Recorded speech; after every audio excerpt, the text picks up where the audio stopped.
F-16 అంటే అత్యంత పవర్ఫుల్వి, దాని జోలికి ఎవరూ రాలేరని చెప్పుకునేది అమెరికా. ఇంకా అంతకంటే F-35 గొప్పవి ఇట్లాంటి.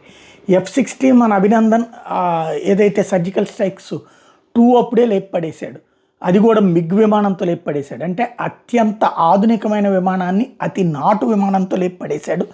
ఆనాడు జరిగింది. అదే సందర్భంలో ఇంకొక విమానం వచ్చి మన విమానాన్ని కూల్చినటువంటి సందర్భంలో అభినందన్ వెళ్ళి పాకిస్తాన్ ఆక్యుపైడ్ కాశ్మీర్, జమ్మూ కాశ్మీర్లో పట్టడం, ఆ తర్వాత అతన్ని ఇదే పాకిస్తాన్ బోర్డర్స్ అవతల పట్టడం POJKలో, అప్పుడు అతన్ని పట్టుకెళ్ళడం, ఆ తర్వాత మనం 24 గంటలు గడివిచ్చి అతన్ని తీసుకొచ్చుకోవడం చూసాం.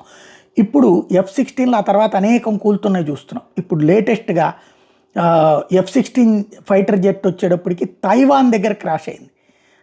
కోషింగ్ అనేటటువంటి ప్రదేశంలో కుప్పకూలినటువంటి సంఘటన సంచలనం సృష్టిస్తుంది. అసలు ఏంటి F-16లు పవర్ఫుల్లా కాదా అన్నటువంటి అనుమానాల్ని లేకెత్తించినటువంటి పరిస్థితి అనమాట. వీళ్ళు చెప్తున్నది ఒకటి, జరుగుతున్నది ఒకటి.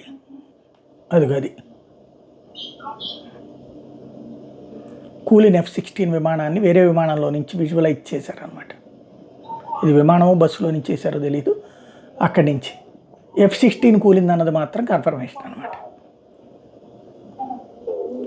ఎవరు కూల్చారన్నది మాత్రం బయటపడాలి.